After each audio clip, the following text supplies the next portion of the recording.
उसके बाद जो दोनों ही ज़ूजी ब्रदर एंड सिस्टर होते हैं वो जब वहाँ पे आ जाते हैं, फिर जो आयोन होती है ना तो वो वहाँ पे आती है। तो ये लड़की का अभी भी मुझे बहुत ज़्यादा कन्फ्यूज़न है, बट धीरे-धीरे करके पता चल ही जाएगा आगे स्टोरी में बढ़ते जाएँगे तो वैसे ही। तो जी-गर्ल भी बताया जाने वाला है अभी थोड़ी देर में, तो ठीक है देखते हैं। आयोन कहती है कि तुम बहुत जल्दी जा रहे हो क्या? तुम्हें यहाँ पे थोड़ा रुक के हमारे साथ लंच नहीं करना चाहिए उसके बाद चले जाना? तो यहाँ पे थोड़ा रुक तो जाओ। तो यहाँ पे हमारा हीरो कहता है कि मैं तुम्हारी बातों को मना करता हूँ कि हम तुम्हारी जी-गर्ल लाइन की डायरेक्शन से बहुत ज़्यादा डिफरेंट में रहते हैं, तो इस वजह से हमें ज़्यादा देरी हो जाएगी, तो हम पहले निकल रहे हैं। कि ब्रदर्स जुन से वो कहता है कि तुम जियांशियो में ज़रूर आना, क्योंकि वहाँ पे हम ज़्यादा खेल पाएँगे और बातें कर पाएँगे। तो तुम्हें गाइड करने के लिए मैं बहुत सारी चीज़ें बताऊँगा जो तुम्हें स्ट्रॉन्ग करने के लिए बहुत ज़्यादा बेहतर रहेगा। सिस्टर कहती है कि मेरे बारे में क्या? मेरे बारे में तो कुछ बताओ। वो उसके सामने अपनी की को रिलीज़ करती है और कहती है इसके बारे में कुछ बताओ, हेजिटेट मत करो, जल्दी बताओ, मुझे बस जानना है। वो फिर उसकी तरफ देखता है और कहता है कि हाँ, तुम्हारे लिए भी वही बात है जो मैंने जुन से कही है। आयोन काफ़ी ज़्यादा खुश मुस्कुराते हुए और साथ ही यहाँ पे उसे एक चार्म देती है और कहती है कि ये लो। तो पूछता है कि आखिर ये क्या है? तो हाँ, वो कहती है कि ये और कहती है कि ये ब्राइट वेट टैबलेट है जो जी-गर्ल क्लैन का है। इस वजह से मैं तुम्हें ये देना चाहती हूँ क्योंकि तुम्हारे काम आ सकता है। कुछ वेपनरी के रिलेटेड काम का बिज़नेस शुरू किया है, या बिज़नेस बोल सकते हो, बिज़नेस शुरू किया है। वेपनरी के रिलेटेड है और ये तुम्हारे काम ज़रूर आएगा। न्यू में साउथ ईस्ट की तरफ जो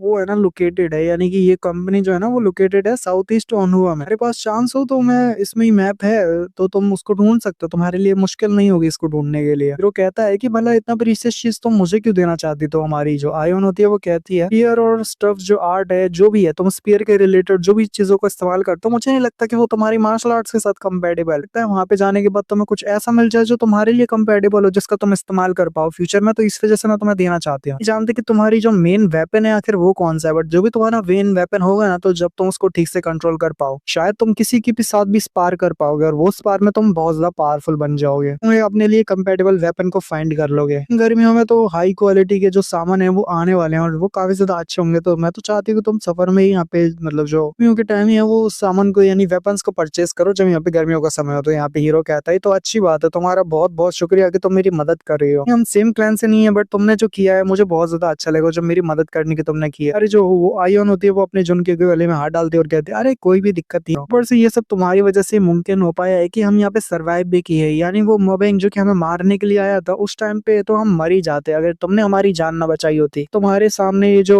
जिगर क्लैन की जो डॉटर एंड फर्स्ट सन है ना वो जिंदा है तो सिर्फ तुम्हारी वजह से है। अगर होते तो फादर भी यही करते और कहते ये ट्रेड बहुत ज्यादा प्रॉफिटेबल है और ये काफी ज्यादा अच्छी चीज है, तो जैसे हम तुम्हें ये देना चाहते हैं हमारे पूरी जिगर क्लैन की तरफ से। तो साथ यहाँ पे वो लोग चले जाते हैं। हीरो और जो जाइपियोंग होता है सभी को बाय करता है, सभी लोग भी उनको गुड बाय करते हैं क्योंकि वो वक्त से पहले ही यहाँ पे निकल रहे होते हैं। उन कहती है जरा देखो तो उस कमीने ने मेरी तरफ एक बार भी पीछे मुड़ के नहीं देखा, वो यहाँ पे डायरेक्टली सामने की तरफ देखते हुए चला भी गया। उनवा यहाँ पे आयोन से कहती है कि आयोन तुम्हें नहीं लगता कि वो बहुत ज्यादा अमेजिंग है क्यों, है ना? तो आयोन भी उसकी समझने लगती है और कहती है कि हे तुम तो योनवा हो ना। योनवा कहती है कि मैंने बस उसे कुछ ही दिन हुए हैं और उस समय में उसको देखा है, बट मैंने अगर उस बात करूं उसकी तो मैंने कुछ नोटिस किया है। जान चुकी हो कि ग्रीन माउंटेन यियोन क्लैन कैसा है। ग्रीन माउंटेन यियोन क्लैन का इतने कुछ ही समय में मतलब इसी पीरियड ऑफ टाइम में इतना ज्यादा 7 मतलब ग्रेट क्लैन के अंदर आ जाना ये कोई नॉर्मल सी बात नहीं है। साबित होता है कि ग्रीन माउंटेन न्योन क्लैन अपनी दिन प्रतिदिन स्ट्रेंथ को बढ़ाता जा रहा है और हो सकता है फ्यूचर में एक बहुत पावरफुल क्लैन बन जाए, 7 ग्रेट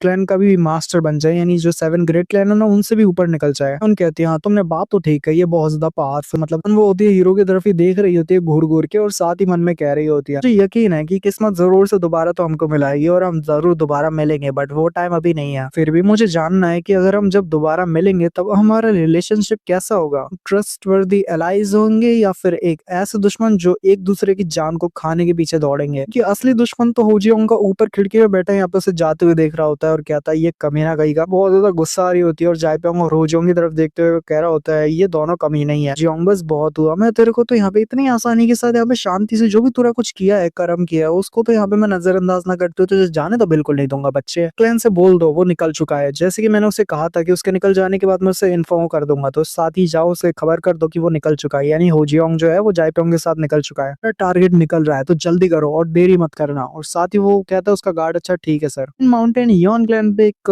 संदेशा आता है कोई लेके और कहता है पैट्रियस पैट्रियस एक जरूरी खबर है। वो जनरल एडमिनिस्ट्रेटर होता है और साथ ही वो कहता है वहां पे आने के बाद न्यूज ने अभी अभी पता चला है, यानी कि अभी अभी ताजा खबर के हिसाब से देखा जाए तो यंग मास्टर्स जो है ना दोनों यंग मास्टर अभी बहुत जल्दी क्लैन में लौटने वाले हैं। फिर कहते ही तो बहुत ज्यादा अच्छी बात है और साथ ही वो खबर आता है और कहता है कि ये कुछ लेटर है, उन क्लैन वालों ने हमारे लिए एक लेटर को भेजा हुआ है। तो साथ ही हमारा बंदा कहता है पेट्रियाज की हाँ बताओ मोयोंग क्लैन ने क्या भेजा होगा। वो कुछ नहीं कहता और साथ ही यहाँ पे वो जो पेट्रियाज होता है पढ़ना शुरू करते और कह रहे होते मन में मोयोंग क्लैन से तो हमारा कोई भी रिश्ता नाता तो नहीं है ना, हम उनको जानते वानते भी है, थोड़ा सा भी नहीं जानते, फिर भी ये क्लैन हमें ऐसे डायरेक्टली एक संदेशा भेज रहे हैं। बहुत ज्यादा अजग अजग अलग बात है। ज्यादा हैरान होते जब मोयोंग क्लैन से जो लेटर आए होते उसे पढ़ते हैं तो वो बहुत ज्यादा घबरा और हैरान भी हो जाते हैं कि आखिर ये हो कह रहा है भाई, यकीन नहीं हो रहा था किसी बात को लेके। और साथ ही वो मन में कह रहे होते हैं क्या उन्होंने यहाँ पे लेटर में लिखा है कि अपनी फोर्स को हमारी फोर्स के साथ कंबाइन करना चाहते हैं क्या टू क्लैन को। मोयोंग क्लैन के पेट्रियाज ऑफिस में दिखाया जाता है जहाँ पे कुछ पेट्रियाज होते हैं और साथ ही यहाँ पे आज कुछ लेटर वही लेटर शायद से लिख रहे थे और साथ ही उनके पास में एक बर्ड आती है जो कि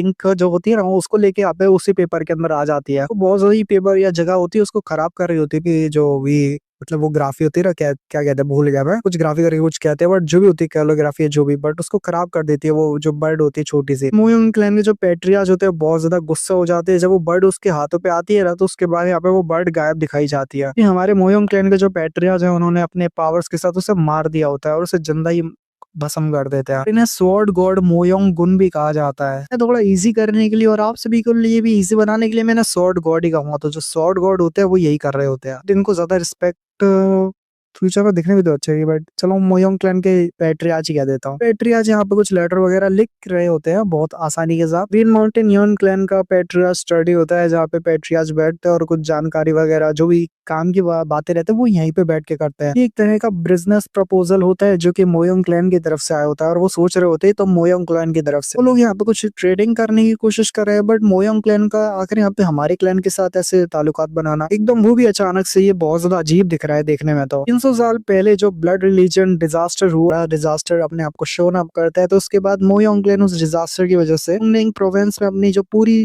क्लैन है उसको शिफ्ट कर देते हैं। ये बिल्कुल सेंट्रल डिस्ट्रिक्ट के बीचों बीच हुनाम प्रोविंस में है, तो हुनाम प्रोविंस में वो पहुंच जाते हैं क्योंकि वो उस लैंड में शिफ्ट हो गए होते हैं, एक तरह से सेटल्ड हो गए होते हैं। मुझे नहीं लगा था कि वो वी द सी में यहाँ पे कुछ ट्रेड वगैरह करने में इंटरेस्टेड होंगे। जरा देखो वो कैसे इंटरेस्टेड है हमारे साथ ट्रेड करने के लिए और यहाँ पे कुछ प्रपोजल रखने के लिए। वो लोग ऐसा कर क्यों रहे हैं, भले ही जो भी कर रहे हो, बट यहाँ पे जो भी मोयोंग क्लैन है वो कुछ ना कुछ तो सोच रहा है। मोयोंग क्लैन जो भी करता है वो सोच समझ के ही करता है। सोचते पर वो कहते हैं कि जैसे कि मैंने एक्सपेक्ट किया था ये बिल्कुल ही वर्क नहीं करेगा, मुझे कुछ भी नहीं करना चाहिए। उनके सामने ना यहाँ पे कुछ पेपर और इंक और वैसा ब्रश वगैरह ला के रख देते और कहते हैं कि यस सर, जैसा आपने बोला कि के लिए हम ये देते तो ये लीजिए सर, जैसे कि आपने कहा था आपने मंगवाया। तो उससे ब्रश पेपर मंगवाते हैं ना जर्नल से, तो साथ ही वो ला के रख देता, तो साथ ही वो लिखना को शुरू करने लगे होते हैं। यहाँ पे जो हमारे वो होते हैं ना ग्रीन माउंटेन यून क्लैन से जो पेट्रियाज होते हैं वो यहाँ पे अपनी खिड़की को खोलते हैं और जर्नल के चले जाने के बाद वो ठंडी हवा को खाते हुए कहते हैं इधर तो थोड़ा बहुत ठंडा हो रहा है, मुझे तो कुछ अजीब सी वाइब्स आ रही है। वह करूंगा कि मेरे दोनों ही जो मतलब दोनों ही जो बेटे हैं उनका जो भी ट्रेवलिंग है वो इतना ज्यादा मुश्किल भरा ना रहा हो, गैदरिंग ऑफ सक्सेसर में कोई मुश्किल का सामना ना करना पड़ा हो। तो ये वाले एपिसोड का एंड होता है, तो मिलते हैं अगले वीडियो में। Peace out, good bye, bye bye bye bye.